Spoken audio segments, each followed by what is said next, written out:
Let me start with a question, and I need you to be painfully honest when you answer it in your head. How many times this week has your brain randomly decided to hit replay on something embarrassing you did? Not something you did yesterday, not even something from last month. Something from, let's say, middle school, or that job interview from 2019, or the time you laughed at a joke you didn't actually hear and then realized too late that it was about someone's grandmother passing away. If you're nodding right now, if you just physically winced at a memory that surfaced mid-sentence, I need you to stay with me, because what you've been calling your cringe loop, that exhausting mental torture chamber where your brain puts your worst moments on an eternal playlist, is actually something very different from what you've been told. It's not a sign that you're broken. It's not evidence that you're too sensitive. It's not proof that you're trapped in the past. What it actually is, according to a growing body of research in cognitive neuroscience, is one of the rarest and most misunderstood cognitive superpowers a human being can possess. And by the end of this video, I promise you, you're going to stop apologizing for your brain and start understanding why it operates the way it does. So grab something warm to drink, get comfortable, and let's finally have this conversation. Let me begin with some real validation because I know you need to hear this. The fact that your brain replays old moments in sharp, emotional, almost cinematic detail is not a flaw in your cognitive system. It's a signature of what psychologists are now calling deep integrative processing. This is a cognitive style where your brain doesn't just store experiences. It continues to analyze, reanalyze, and extract meaning from them for years, sometimes decades, after the event itself is over. Most people don't do this. Most people have what researchers call shallow processing, which is where a memory is briefly experienced, minimally analyzed, and then mostly forgotten. You are not most people. You're not broken. You're not boring. You're just wired for depth in a world that mostly runs on shallow. And today we're breaking down, in 5 specific scientifically grounded points, exactly why your cringe loop is not the curse you've been told it is. It's actually a hidden superpower that most people will never come close to developing. Number 1. The cringe loop is evidence of advanced pattern recognition. Every time your brain replays an old social moment, it's not just randomly torturing you. It's actually scanning the memory for patterns. What happened? Why did it happen? What did I miss? What signal did the other person give me? What tone did I use? What does this say about how people work? Researchers studying pattern recognition have found that it's one of the highest forms of cognitive intelligence, and it's what separates master-level communicators, negotiators, and therapists from the average person. Every time your brain loops back to that embarrassing moment from 3 years ago, it's treating the memory like a puzzle it hasn't fully solved yet. Most people don't even try to solve the puzzle. They just move on. You, on the other hand, are sitting there like a detective with a corkboard and red string, quietly refining your understanding of human behavior one cringe at a time. Your psychology is playing chess while everyone else is playing checkers without reading the rules first. Number 2. Your cringe loop is tied to one of the most valuable traits in emotional intelligence, which is self-awareness. Think about it. In order to even feel cringe, you need to understand, in real time, how you appeared to someone else. You need to imagine their point of view. You need to evaluate your own tone, your body language, your word choice.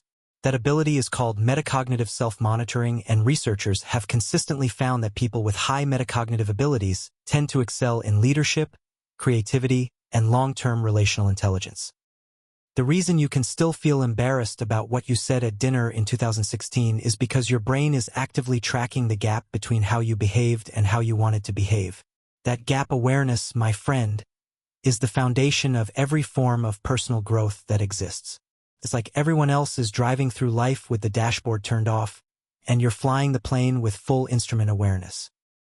It's exhausting, yes, but it's also the exact reason why you grow, improve, and adapt at a rate most people never will. Number 3, and this one absolutely blew my mind when I first learned about it. The cringe loop activates the same brain regions responsible for creativity and imagination. Specifically, when your brain replays a past moment, the default mode network lights up. This is the exact same network that drives creative thinking, problem-solving, and insight. That's right. The same brain software that makes you cringe about a joke you told in 2015 is the same software that produces novels, scientific breakthroughs, business strategies, and art. This is no coincidence. Neuroscientists have found that people with highly active default mode networks tend to be naturally drawn to creative expression, deep introspection, and abstract problem solving. So when your brain insists on revisiting that memory where you called your new boss by your ex's name, it's not running a malfunction. It's running the same cognitive architecture that gives you your best ideas, your most original thoughts, and your sharpest insights. You don't have a broken brain. You have a creative brain stuck in the laboratory of your own life, trying to extract insight from every raw material it can find. Number 4. There's an evolutionary explanation for why your brain clings to these memories, and once you understand it, I guarantee you're going to feel a huge emotional release. In ancient tribal environments, survival was directly tied to social status. If your ancestors were socially exiled, they literally died. No food, no protection, no community, no future. So evolution shaped the human brain to be extremely sensitive to any moment where we might have lowered our standing in the group. This is called social monitoring theory. Your brain, even though you live in a world of group chats and Zoom meetings, is still running this ancient survival program. Every time it replays the moment you misspoke in front of your coworkers, it's essentially asking, did we just threaten our tribal safety? Do we need to make sure this doesn't happen again? This is not dysfunction. This is biology doing what it was designed to do. The humans whose brains were most socially attuned were also the humans most likely to survive and reproduce, which means you are the direct descendant of some of the most socially intelligent individuals in human history. Your cringe loop is not a disorder. It's a 5,000-year-old protection system operating in the modern world with really intense dedication. Number 5, and this one will reframe how you see yourself entirely. Your cringe loop is often a sign of high moral sensitivity. Researchers have found that people who feel intense discomfort over social missteps are often individuals with highly developed internal ethical frameworks. This means you care deeply about how your actions affect others. You care about being perceived accurately. You care about honesty, kindness, fairness, and consistency between who you are and how you show up in the world. When your brain loops back to something embarrassing, it's often because that moment didn't align with your internal moral compass, and your mind refuses to let the inconsistency go until it's processed.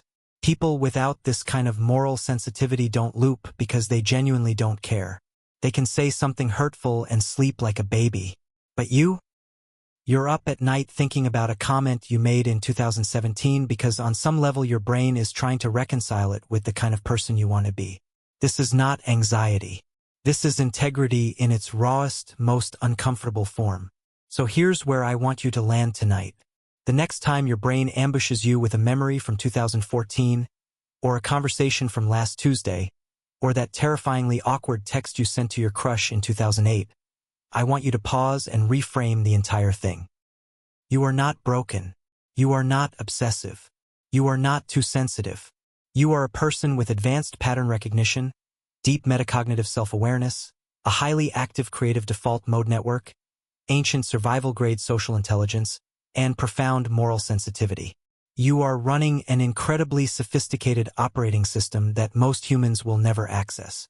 Yes, it makes your brain a full-time residence for ghosts of social moments past.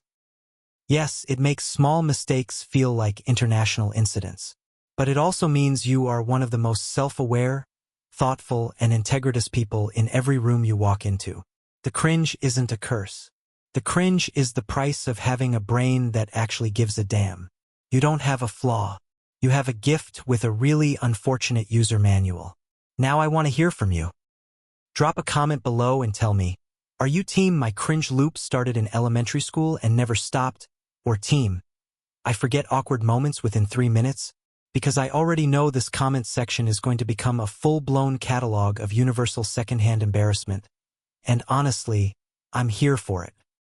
If this video made you feel seen, validated, and maybe even a little proud of your beautifully overactive brain, hit that subscribe button because we unpack hidden cognitive superpowers just like this one every single week. And if you want to dive even deeper into the psychology of why your brain does the weird, beautiful, brilliant things it does, click the next video on the screen right now. I have a feeling you're going to see yourself in it too. I'll see you in the next one.